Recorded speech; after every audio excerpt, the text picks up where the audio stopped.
Bom dia, Du. Bora, porque quem está com a gente agora, ao vivo, direto de Brasília, é o jornalista Sérgio Amaral, chefe de jornalismo da Band Brasília, fechando a semana política conosco aqui ao vivo no Jornal Gente da Rádio Bandeirantes. Seja bem-vindo, Sérgio, tudo bom?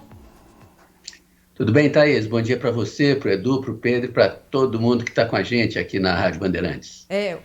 Esse exemplo trazido pelo Eduardo Castro mostra que papel aceita tudo, não é, Sérgio? E o papel do Diário Oficial hoje aceitando a decisão do governo de criar o Comitê de Coordenação Nacional para Enfrentamento da Pandemia. Nome bonito. O que você acha que sai disso aqui, hein, Sérgio?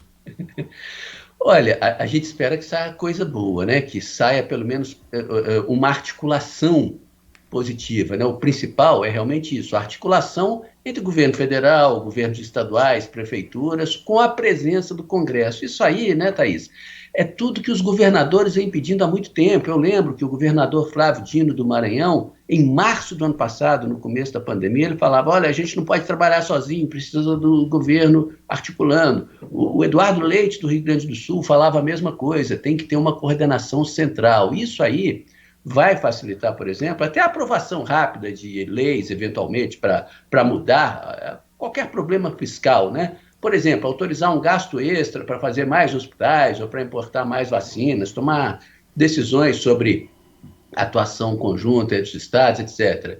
E aí, o que vai ser? O presidente do Senado ficou responsável por conversar sempre com os governadores e depois ele, Rodrigo Pacheco, leva as sugestões e pedidos dos governadores ao Ministério da Saúde, e aí ele, o ministro da Saúde, tudo, eles saem dali com os comunicados, né, as orientações gerais, ou uma orientação única que vai valer para todo mundo, né? E tem uma coisa, viu, Thaís, Pedro, Edu, eu acho que uma coisa interessante disso aí é que o comitê vai ser uma espécie de válvula de escape para o governo federal, né, para o Ministério da Saúde, em particular para o presidente da República, para mudar a forma de agir diante da pandemia, né? Porque o que essa turma toda quer é que o presidente pare de dar sinais contrários ao que eles estão fazendo, né? E o presidente não dá, continua dando esses sinais contrários porque ele quer atender a tropa dele, aquela tropa do barulho nas redes sociais. Mas ele está vendo, né? São 300 mil mortos, não dá para tapar o sol com a peneira. Então ele tem que dar uma guinada, mas tem que ir devagarinho e tudo, e esse comitê vai ser ótimo para isso, tá? E, na opinião de muitos políticos, só o fato do presidente aceitar, na verdade, uma espécie de uma intervenção branca, né? Isso aí já parece um avanço, viu, Thaís?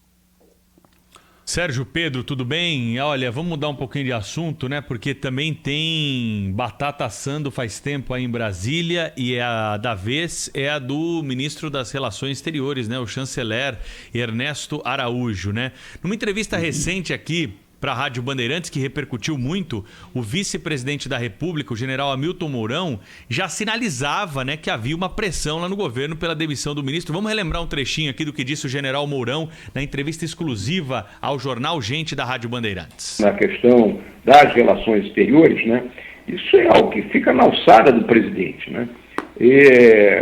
Eu acho, né, julgo, né, não tenho, né, bola de cristal para isso, nem esse assunto foi discutido comigo, que num futuro próximo aí, após essa questão das eleições dos novos presidentes das duas casas do Congresso, né, poderá ocorrer uma reorganização do governo, né, para que sejam acomodadas, vamos dizer assim, a nova composição política que emergir, né, desse processo. Então, talvez, né, nisso aí, alguns ministros sejam tocados e, entre eles, né, o próprio Ministério das Relações Exteriores. E ontem, né, o presidente do Senado... Isso é janeiro, hein? Janeiro, essa declaração do Mourão. Quase em abril. E ontem o presidente do Senado, né, Sérgio, Rodrigo Pacheco, disse o seguinte, ó, sobre o chanceler brasileiro. Eu considero que nós tivemos muitos erros no enfrentamento dessa pandemia. Um deles foi o não estabelecimento de uma relação diplomática, de produtividade, com diversos países que poderiam ser colaboradores desse momento agudo de crise que nós temos no Brasil. Então ainda está em tempo de mudar para poder salvar vidas. Sérgio Amaral, o que está acontecendo com o Ernesto Araújo? Ele cai ou não cai? Bom, você falou tudo, né, Pedro? A batata dele está assando e bota assada nisso aí, né? Agora, nada como um dia depois do outro, né? Lá no começo de janeiro, quando o vice-presidente da República falou isso, a gente lembra da reação do presidente da República? O presidente Bolsonaro só não chamou Hamilton Mourão de santo e de rapadura, né? Mas o resto caiu matando em cima do vice-presidente.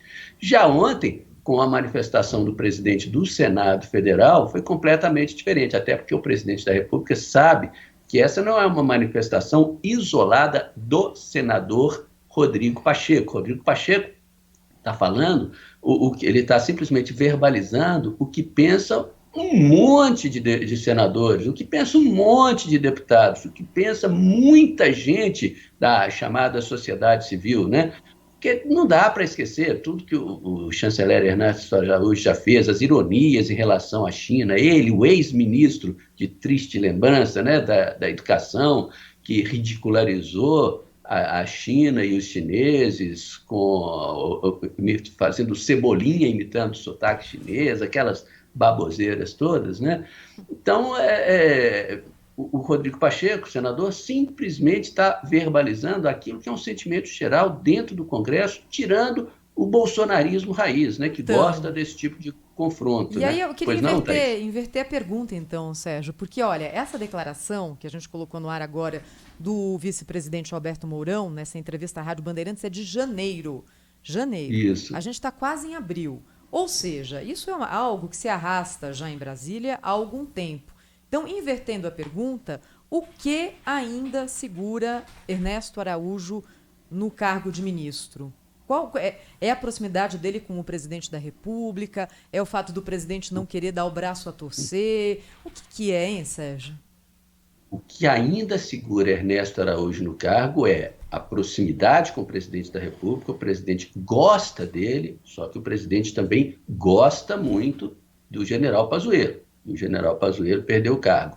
E tanto o general Pazuello como o Ernesto Araújo simbolizam, na atuação deles, aquilo que o bolsonarismo raiz defende, né? Que são atitudes não exatamente alinhadas ao que a maioria do país está querendo, está entendendo ou imagina para o país, né? Então, o presidente já entregou o Pazuello, e ele acha que entregar o Ernesto Araújo logo na sequência pode ser uma sinalização muito ruim para a tropa de choque dele. É o que a gente sempre diz, muito menos gente em termos de número de pessoas, mas é uma pequena turma que é muito barulhenta nas redes sociais, e isso é importante para o bolsonarismo, é importante para o presidente da República. Agora, não dá para enfrentar um tsunami, não dá para enfrentar uma avalanche com a cara, a coragem, estufar o peito e matar no peito a avalanche ou o tsunami. As coisas não funcionam assim, então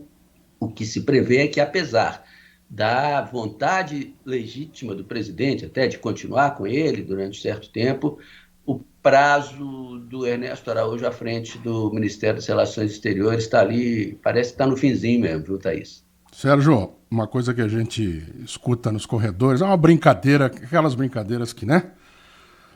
Mas compraram o voto de todo mundo. Não, comprar não. Se aluga, não se compra. O período é curto, inclusive. Será que acabou o amor entre o Centrão e o governo? Olha, não é que acabou o amor, não, né? Pelo menos ainda não, mas o Centrão está marcando posição, né, Edu? Está mostrando que é aliado, continua aliado, mas olha só, se alguém quiser quiser se afogar, que se afogue sozinho. O Centrão não vai afundar abraçado com ninguém. A gente pode falar, pode criticar, falar o que quiser do Centrão. Mas olha, essa turma sabe muito bem enxergar e traduzir, vamos dizer assim, os humores da população, né? Está todo mundo apavorado, né? O vírus está circulando, está aumentando, tem muita gente morrendo. Muitos podem ficar em casa e ficam. Eu, por exemplo, estou trabalhando em regime de teletrabalho, famoso home office, né? Agora, quem não pode, e tem que também, a luta vai, mas vai trabalhar, sai de casa morrendo de medo de ser infectado, claro, né? Não dá para tapar o sol com a peneira, não dá para jogar para baixo do tapete 300 mil mortos. As pessoas cobram isso dos políticos e os políticos agora estão cobrando do presidente, né? Então é muito simples assim. Isso ficou claro ontem na fala do Rodrigo Pacheco e e também no discurso do Arthur Lira de anteontem, né, em que ele não usou a palavra, né, mas a tradução, um filho meu aqui, o Henrique, falou de forma bem tranquila. Isso aí foi mais ou menos o seguinte: ó, minha gaveta está cheia de pedidos do impeachment, não fique esperto não para ver. Mais ou menos isso, né? Sérgio Amaral, conosco aqui no Jornal Gente, muito bom tê-lo aqui conosco nessa sexta-feira para discutir um pouco da política, os assuntos mais importantes da semana. Grande abraço para você, até a próxima, hein, Sérgio? Prazer sempre estar aqui com vocês. Abração, Pedro, Edu e Thaís.